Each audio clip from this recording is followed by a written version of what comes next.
Los referentes del ámbito empresario, político y sindical y las opiniones más calificadas están en Impacto Económico, enfoque regional, opinión profesional, el poder de las ideas en acción. Impacto Económico, un compromiso con la libre iniciativa privada. Sancor Seguros. Ingeniería Terra. Mejora continua para satisfacer a nuestros clientes. ingenieriaterra.com.ar. Bienvenidos, gracias por estar. Quisiera comenzar comentando datos muy concretos referidos al PBI per cápita. Tiene que ver con un estudio realizado por Ariel Korenberg, economista y director del Centro de Estudios de Productividad de la UBA. El indicador del Producto Bruto per cápita en la Argentina en 2017 fue de $14.400. Esto es, la división del conjunto de bienes producidos por la economía en este periodo, en relación a la cantidad de habitantes. Con la devaluación, hoy es de $7.000. Al dividir por un denominador mayor, obviamente cae el Producto Bruto per cápita. Comparaciones que son odiosas, pero hay que hacerlas para ubicarnos. En Chile, el PBI per cápita es de $15.300, Brasil $9.800, Estados Unidos $59.000 per cápita y en España, la madre patria, $28.000 per cápita. El problema viene de arrastre. Para tomar un periodo más acotado, desde el 2008, la tasa promedio del PBI per cápita en nuestro querido país ha crecido 0,1%. Nada.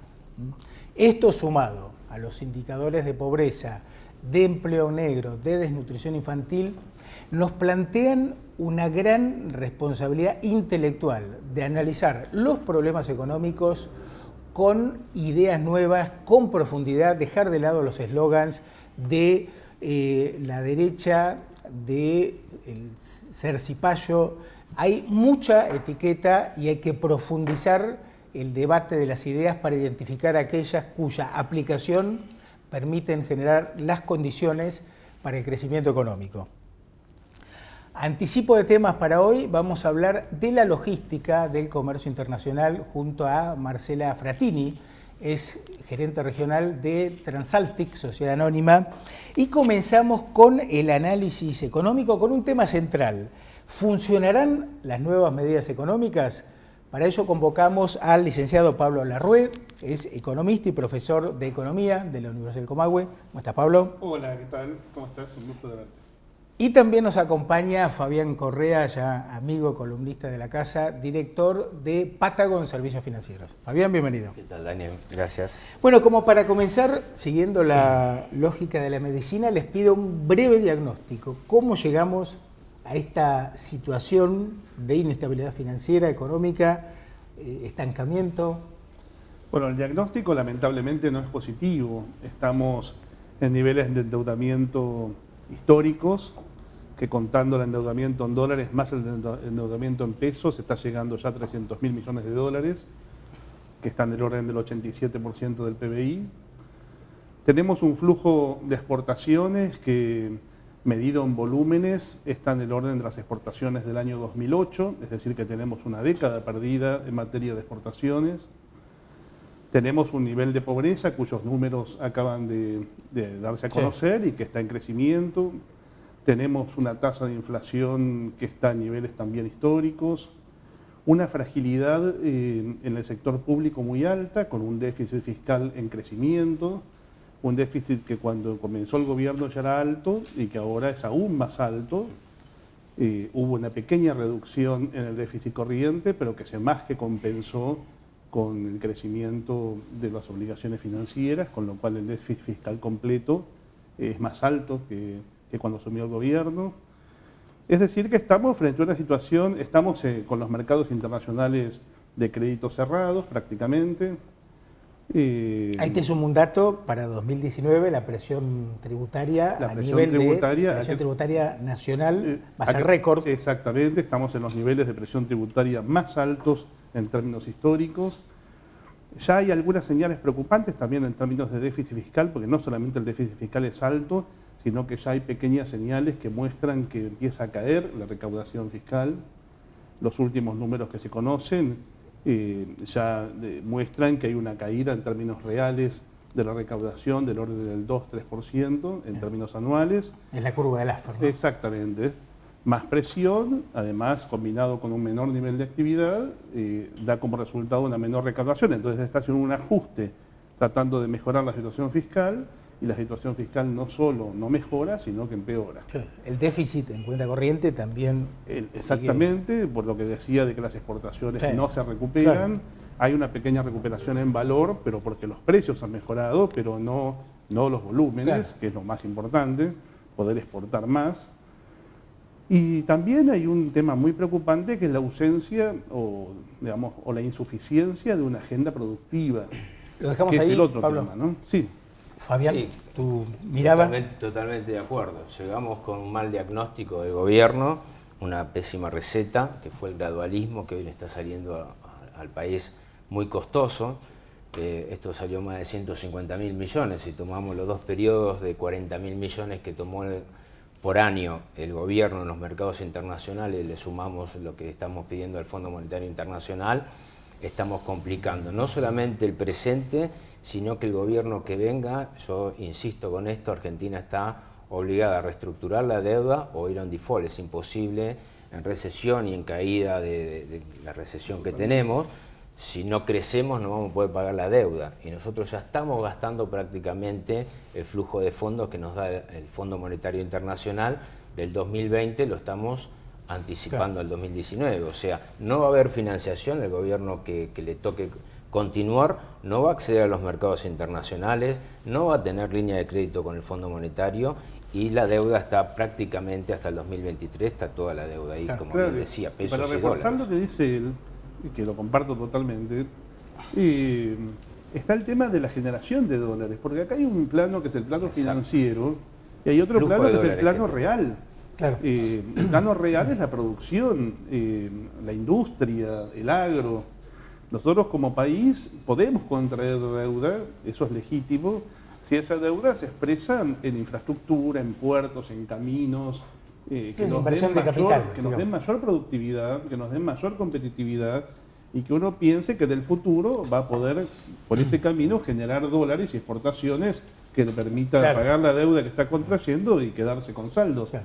Pero eso no está sucediendo, por el contrario, tenemos una tasa de interés que ya está rozando el 70%, que es totalmente incompatible con la actividad productiva, porque ¿qué empresario de cualquier rama productiva puede subsistir con esas tasas? Es imposible. El gobierno salió con una línea para tratar de mejorar o moderar esta situación, calmante, pero pocos acceden a esa línea. Ahora, el tema es que el endeudamiento históricamente se ha utilizado para financiar gasto corriente, ¿no? Exactamente. Bueno, históricamente cometemos los mismos errores, o financiamos con emisión y terminamos en altas inflaciones, o financiamos a través de deuda, terminamos castigando la balanza comercial, un dólar débil. Más la presión impositiva que ahora, si frena la economía. Toma la caída del PBI y toma que vamos a tener mayor presión tributaria, o sea, no va a haber inversiones, nadie va a invertir, es imposible crecer. Fabián, con el acuerdo con el fondo y la ampliación, ¿el financiamiento hasta fin de 2019 está asegurado? Está asegurada, pero yo te puedo garantizar desde el punto de vista de lo que hacen los mercados, como dicen algunos economistas, de ese muchachito que aprieta el botón y vende deuda, el año próximo no va a esperar el 2020 para deshacerse de los bonos argentinos ante la incertidumbre. Va a salir a vender la deuda argentina, como vimos pasar estos últimos meses. ¿Y eso qué consecuencias va a tener? Eso quiere decir que, bueno, a medida que te venden los bonos, caen los precios, sube la tasa del famoso riesgo país, y más lejos vamos a estar de la financiación. Y eso tiene una consecuencia con el tipo de cambio y todas las corridas que conocemos. O sea, el escenario de Argentina es día tras día. A lo sumo tenemos un par de semanas que normalizamos, pero si uno mira la tendencia a nivel mundial, el mundo sube la tasa cuando un crecimiento empieza a generar inflación. Nosotros estamos subiendo la tasa en un momento de recesión. Claro. Exactamente. Ahora, peor y de el los mundo está escenarios, ¿no? cambiando. El peor de los escenarios, que es estancamiento con inflación. Exactamente. Uno pensaría, bueno, inflación en el marco de crecimiento o estancamiento con caída de precios, pero esto es justamente el peor de los escenarios. El Inflación peor de los altísima escenarios. con caída del nivel de actividad. Hay un punto más que yo quisiera agregar al escenario que estamos trazando, que es la fuga de capitales, ¿no? Sí. Ya tenemos 20.000 millones de dólares de fuga en estos meses, en estos últimos meses, y en lo que va del gobierno del actual presidente van 54.000 millones de dólares de fuga. Es decir, que ya lo que se fugó en la gestión del actual gobierno es más, bueno, que el primer tramo de lo que había otorgado como crédito al Fondo Monetario Internacional. Y eso complica el déficit en cuenta corriente. obviamente. Totalmente. De esos 54.000, 36.000 fue la cuenta turismo. Claro, o sea, argentinos claro, sí, viajando sí, por el sí. mundo durante 2 años.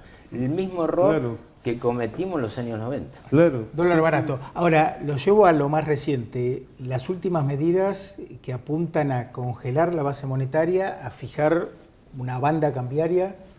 Yo Opinión. creo que es un camino equivocado, pero eso parte de mi diagnóstico respecto al origen de la inflación. Esa medida tiene sentido cuando uno tiene un enfoque monetarista, piensa que la inflación tiene que ver estrictamente con cuestiones de emisión monetaria. En mi opinión, la inflación argentina se explica, por supuesto, cuando uno exagera la emisión monetaria, eso tiene impacto inflacionario, eso no cabe duda y nadie lo puede negar. Pero hay una cantidad de otros factores que influyen sobre la inflación y que subsisten, aunque se corte la emisión.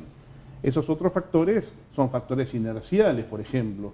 Muchos empresarios conocen que tienen que reajustar sus precios, no porque tengan fuerte demanda, sino porque los costos les están aumentando y tienen que aumentar porque si no pierden su propio Sí. capital. Lo que pasa es que si no hay más moneda en circulación que convalide el aumento, Claro, pero es curar la enfermedad matando al enfermo. Realmente si se ejecuta esta política y se produce un enfriamiento del nivel del que se va a producir, al no haber pesos en el mercado va a haber una caída brutal del nivel de actividad y una recesión muy significativa, obviamente se va a moderar la inflación, pero un costo social y económico de una magnitud enorme. Yo creo que hay otros caminos más eficaces para poder combatir la inflación. ahora vamos que a esa eso. medida. Ahora, está. Bueno, sí, vos Fabián. fíjate, en ese sentido, el circulante, o sea, la base monetaria circulante más lo que hay adentro de los bancos, el encaje que hay en el Banco Central, son 1.220 millones. Es menos del 5% del PBI, para dar una idea de los pocos pesos que hay en el mercado. A partir de esta semana se siguen sacando pesos, ¿sí? O sea, seguimos contrayendo la economía y la PYME está sufriendo problemas muy graves. O sea, es muy difícil que la PYME pueda continuar cuando ya prácticamente la cadena de pago Claro, está rota. está rota, Sí, sí. está vendiendo a 30 días y está cobrando a 120 días. Sí. Ahora, hasta hace poco la base monetaria venía aumentando, o la circulación monetaria a un ritmo del 30% anual, ¿no? 35% anual. Ya desde hace unos años. Sí, sí. Por eso, como decía Hazlitt, los efectos se ven no solo en el corto plazo, sino mediano y largo plazo. Pero yo te diría algo, esto de llevar, ¿no?, la base monetaria a cero con una tasa del 45 es imposible, porque Totalmente. esos pesos que tiene el Banco Central retenido hoy están generando una tasa del 70%. Claro. O Sí, sea, sí. Bueno, en ahí tasa tenés, cero claro, claro. son pesos que se están Claro. emitiendo y que en algún momento habrá que pagar. Claro. Bueno, Guido Sandleris lo ha dicho en reportajes en este fin de semana, que el objetivo es que haya menos pesos para que menos pesos se vayan al dólar, ¿no? No, el objetivo está claro, que haya menor presión sobre el dólar y que haya menor presión sobre los precios. El objetivo está claro, el tema es el costo de esa política. Yo creo que esa política no va a ser sustentable justamente por lo que señalaba él, que hay tengamos en cuenta que en el funcionamiento de la economía, de la demanda global, alrededor del 70% es consumo. O sea que si el consumo empieza a caer, el efecto que tiene sobre la economía real es demoledor. No hay crecimiento de la inversión ni crecimiento de las exportaciones que pueda compensar los puntos que cae el consumo. Lo que pasa es que tampoco sirve incentivar el consumo vía emisión, ¿no? Bueno, te cierro sí. esa idea. Terminamos impactando el presupuesto 2019. Otro Exactamente. motivo más para que no se cumpla. Claro, y que además se basa en supuestos bastante irreales, que es otra discusión. El gobierno acaba de presentar el presupuesto 2019 sobre la base de un dólar que se sostendría en 40 pesos, cuando ya el mercado lo está negociando en valores mucho más altos a futuro, y sobre una inflación del orden del 23%, una caída del 0,5% para el año próximo, cuando todos estimamos que la caída va a ser mucho más profunda. 1,5 estiman la mayoría de los bancos. 3 veces de caída. De caída para el año 2019. Y en la industria, ya para este año, hay algunos sectores que están estimando una caída del 5%. O sea que estamos hablando de guarismos realmente muy importantes en términos de efectos sobre la economía real. Sí. Les propongo un paréntesis. Ya venimos, no se vayan. Auspician este programa La Casa de las Herramientas. El uso de la factura digital te va a servir para mayor seguridad y agilizar el trámite con Edersa. Además, tendrás todo digitalizado en tu computadora y nos vas a ayudar a cuidar el medio ambiente. La obra del primer Metrobús de la Patagonia avanza a buen ritmo y vamos a redoblar los esfuerzos para terminarla antes de fin de año. Por este motivo vamos a proceder al corte total de la Avenida del Trabajador desde calle Necochea hasta calle Valdivia a partir de este mes y hasta el mes de diciembre. 10 líneas de colectivos modificarán sus recorridos y se va a instalar un servicio especial de recolección de residuos. A los automovilistas les recomendamos transitar con precaución porque van a ser derivados hacia otras arterias. Agradecemos su comprensión y les pedimos disculpas por las molestias ocasionadas. Estamos transformando la ciudad para que podamos vivir cada vez mejor. Más información en www.ciudaddeneuquén.gov.ar. La ciudad cambia. Tu vida cambia. Municipalidad de Neuquén.